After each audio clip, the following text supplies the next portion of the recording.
Bom, pessoal, bem-vindos aqui a mais um Lead Code. Dessa vez eu vou resolver o Lead Code 238, Product of Array Except Itself. Esse problema é muito legal, e eu já vou começar com ele, é um problema de nível médio. Como a gente tem muita coisa, eu já vou começar aqui. Ok, enfim, a gente tem uma lista de nums aqui, e a gente tem que retornar a multiplicação de todos esses índices, exceto o índice atual na posição do índice atual. Vou mostrar para vocês. Por exemplo, na posição do índice igual a 1, né, que é 2, a gente tem que retornar 1 vezes 3 vezes 4, que dá 12. 1 vezes 3 dá 6, dá 3 vezes 4 dá 12. Mesma coisa, na posição aqui, ó, 2, que é o 3 aqui. É a mesma coisa que 1 vezes 2 vezes 4, que vai dar 8.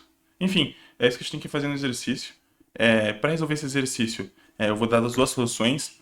A primeira solução que eu vou dar, ela envolve divisão, apesar do exercício aqui falar que não pode usar a operação de divisão, você tentar né, fazer com uma operação que não envolve divisão. Mas eu vou fazer primeiro para vocês verem a lógica por trás e vou mostrar por que ela é meio gambiarresca em alguns sentidos. E aí depois eu vou mostrar uma solução bem elegante, que é a solução que a gente usa aqui com um algoritmo bem legal. Ok, enfim, vou começar com a solução de divisão. O ponto para você usar a divisão é bem simples. A gente sabe que a divisão ela é o inverso da multiplicação. Se ela é o inverso da multiplicação, ela desfaz tudo que a multiplicação faz. Ok, então eu posso simplesmente fazer o produto de todo mundo que está aqui e depois eu posso dividir pelo meu índice atual. Então, o produto de todo mundo que está aqui dividido pelo meu índice atual, é a mesma coisa de dizer que, por exemplo, nessa posição 1 aqui com o 2, é a mesma coisa que dizer que 1 vezes 2 vezes 3 vezes 4 dividido por 2. Percebe que a divisão por 2 cancela a multiplicação por 2? E é a mesma coisa de dizer que é 1 vezes 3 vezes 4. E aí a gente vai lá e chega na resposta. Perfeito, vamos seguir nessa premissa. Então eu vou fazer um prod, né, de produto que vai ser igual a 1. E daí eu vou fazer um for n em nums. E dentro dele eu vou fazer o meu prod vezes igual a n. Ou seja, o que eu estou fazendo? Eu estou multiplicando todos os meus valores aqui dentro de nums. Ok. E daí eu só precisaria fazer um for, né? N em nums de novo, né? Porque eu estou percorrendo o nums. E daí eu simplesmente... eu faria um res aqui, que é a minha resposta.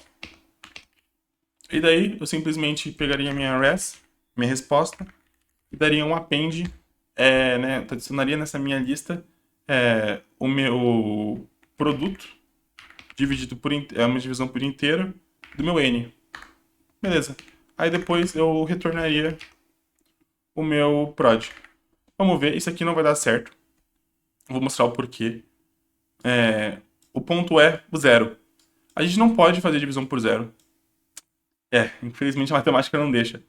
E a gente vai ver que o grande problema desse exercício é a divisão por é o zero em si, né? Então, a gente vai lidar com os edge cases que envolvem o zero para contornar esses nossos problemas.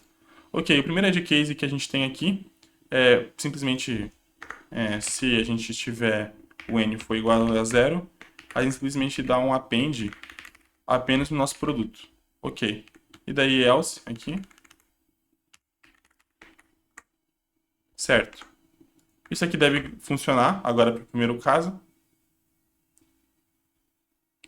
Opa, não funcionou. Por quê? Eu estou retornando prod aqui, é para retornar res. Que é a resposta, né, que eu estou dando append. Certo, perfeito. Funcionou aqui para o nosso primeiro caso, que é o caso inicial que a gente tinha feito. Só que a gente tem um problema com casos que envolvem o zero. Por quê?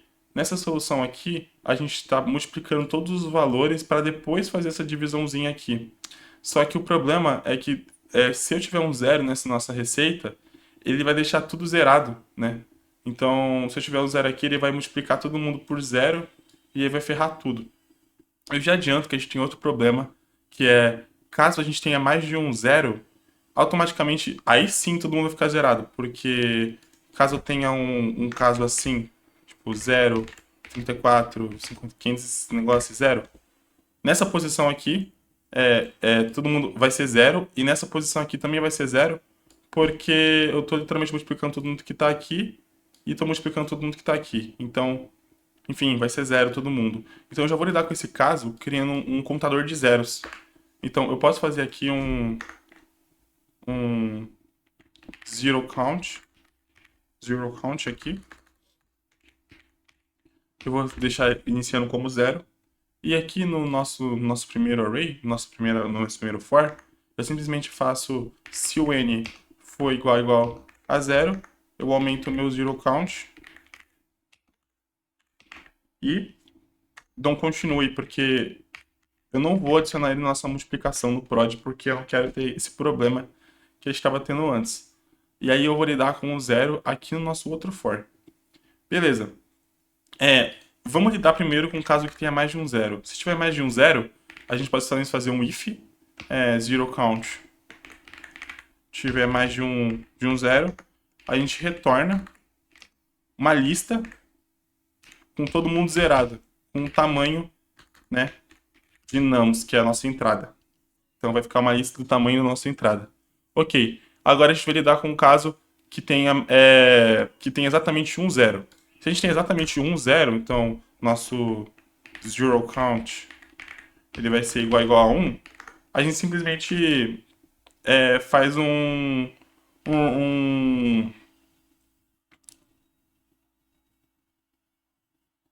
Isso, a gente faz um res. Me bugou aqui. A gente faz um res.append no 0. E caso contrário, né? E caso contrário, a gente dá um append no próprio produto dividido por n. Por que isso aqui funciona? Porque a gente está vendo, se o n for igual a 0, a gente coloca. A gente só adiciona o produto aqui em cima. Beleza. Caso o n não seja igual a 0, a gente verifica a quantidade de zeros que tem. A quantidade de zeros que tem é exatamente igual a 1? Então adiciona 0 em todo mundo, exceto no cara que é 0, né? E aí vai dar certo, porque vai adicionar 0 em todo mundo, exceto no meu carinha aqui, ó, que já era 0. Aí vai ficar 9 aqui. Entendeu? Aí a gente resolve esse problema. Ok, se eu der run aqui, funciona, muito bom. Essa solução aqui, ela é legalzinha, que o exercício restringe ela, a gente não pode usar a divisão por 0. Ela é só meio gambiarresca, mas ela é bem eficiente, né? A gente vai rodar aqui em odd-n, porque eu simplesmente estou iterando aqui entre nums, nada mais lindo que isso, de complexidade de tempo. De espaço vai ser odd1, e a gente está usando odd-n no caso de retornar, né? O tamanho do nosso retorno, né, é odd-n. Ok, enfim, agora vamos para uma solução que é bem legal.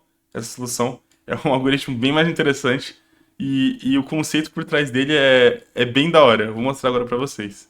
Tá, não podemos usar divisão por 0 e a gente tem que rodar isso aqui em odd-n. Então a gente não pode fazer um loop encadeado, um for dentro de um for e ir contando na brute force, assim, cada multiplicação e etc. Eu não posso, tipo, multiplicar todo mundo aqui exceto 1, depois multiplicar todo mundo exceto 2, etc. Isso daqui é muito caro. Como a gente pode fazer isso de um jeito barato, em complexidade de tempo e funcionar muito bem?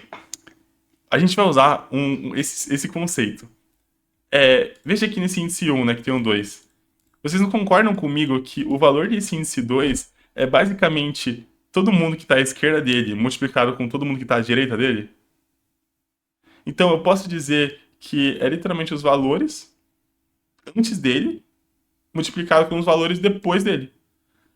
Então seria muito conveniente para mim armazenar, já ir armazenando todo mundo que o valor da multiplicação de todo mundo que está antes dele do índice, né, numa lista, e armazenar a multiplicação de todo mundo que está depois dele numa lista, porque basta só multiplicar esses dois valores que eu vou chegar na resposta. E aí que tá a chave do nosso problema. Então, basicamente o que eu faço aqui é um n, né, de tamanho nums. Ok, isso aqui é só pra eu ficar mais fácil, não ficar tendo que chamar a função len toda vez. Ok, e aí o que eu faço? Eu faço uma lista de prefixos com tamanho, uma lista de prefixos, né, com tamanho de n. Ou seja, eu estou fazendo uma lista com o mesmo tamanho da entrada, né? De prefixos. De pós-fixos, a mesma coisa. 1 vezes n. Ok. Fiz essa aqui, a minha lista de prefixos. E agora, o que eu preciso fazer? Eu preciso ir acumulando essa nossa. A gente precisa ir acumulando essas nossas multiplicações vindo da esquerda e acumulando essas multiplicações vindo da direita, né? Então, como a gente vai fazer isso? Eu vou criar um prefix accumulator, certo? Que vai começar com 1. Por que eu vou começar ele com 1? Porque antes de 1 não tem nada, né? Só que eu preciso. Como é que eu falo isso pro programa? Se eu colocar 0, ele vai multiplicar por 0 e vai estragar tudo. A gente já viu que o 0 estraga tudo. Então eu vou começar com 1 aqui porque uma vezes um número sempre vai dar o mesmo, vai dar um número que eu estou multiplicando por 1. Então não vai me fazer diferença. Então eu vou fazer a mesma coisa com um pós-fixo. Então eu vou fazer um pós-accumulator.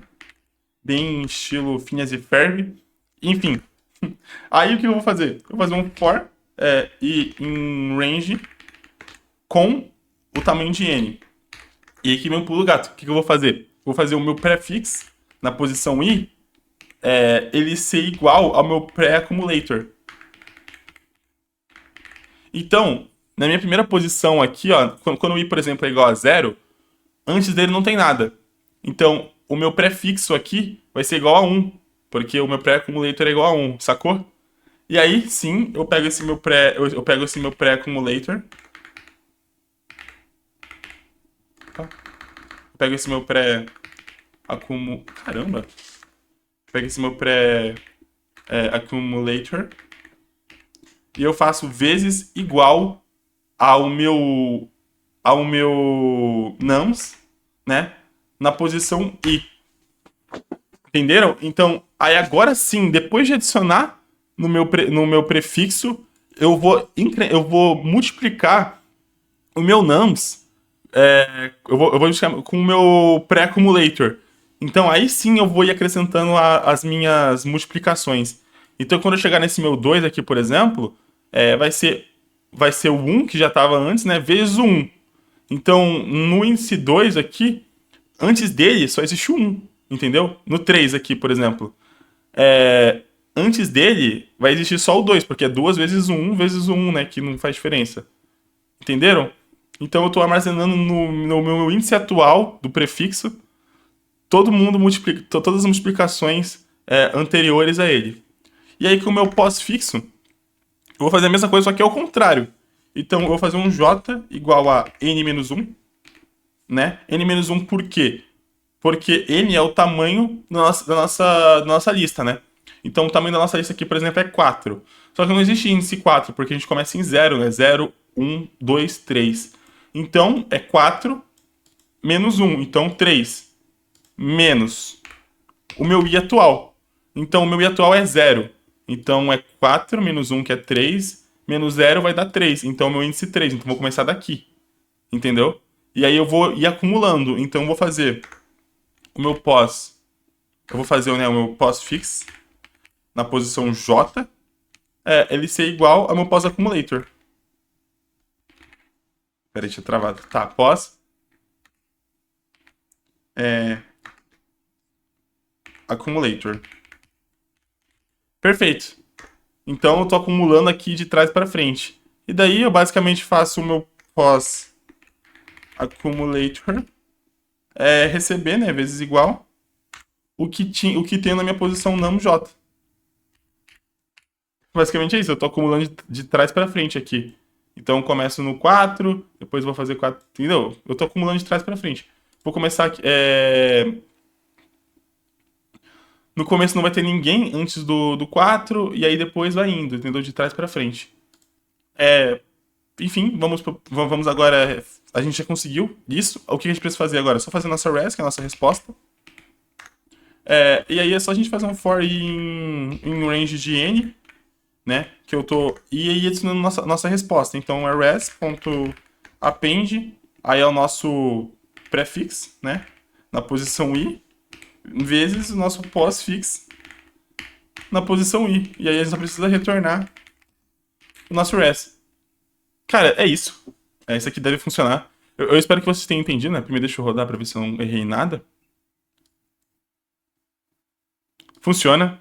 É isso, eu espero que vocês tenham entendido. Esse exercício, na primeira vez que eu tentei resolver ele embalou muito a minha cabeça. Aí depois que eu percebi, caraca, não faz sentido, tal. Então, caso você não tenha entendido muito bem, eu tentei dar uma melhor aqui para explicar o mais mastigado que eu consegui.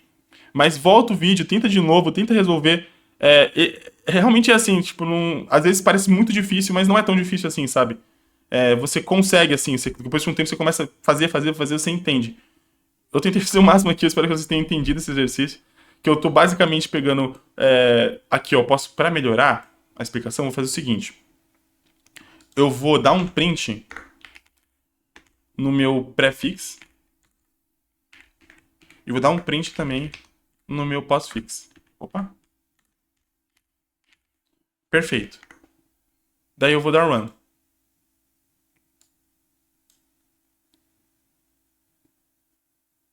Se ligaram o que tá acontecendo aqui, ó? Eu tô fazendo. O que tem antes do meu 1? Não tem nada. Então, tem um 1, né? Então eu deixo o 1 aqui. O que tem antes do meu 2? É 1 vezes 1, então é 1. O que tem antes do meu 3? É 2, porque é 1 vezes 2, então tem o 2. E o que tem antes do meu 4 é o 6, porque é 3 vezes 2, que dá 6. Entenderam? E aqui, ao contrário, também funciona. O que tem antes do meu 1? 24, porque é 2 vezes 3 vezes 4, que dá 24. O que tem antes do meu 2? 12 vezes 4 vezes 1. Não, minto. Desculpa. O que tem antes do meu 2? Do que tem depois do meu 2, né? 3 vezes 4, que dá 12. O que tem depois do meu 3? 4, basicamente. O que tem depois do meu 4, ninguém. Aí eu só preciso multiplicar esse cara com esse cara, o antes e o depois. 1 vezes 12 vai dar 12, 2 vezes 4 vai dar 8 e 6 vezes 1 vai dar 6. E aí eu chego na resposta. Se eu der essa limite aqui, vai funcionar. Eu espero que vocês tenham gostado desse exercício. Vem pro ICMC, pessoal. Vocês vão aprender muito aqui. E muito obrigado.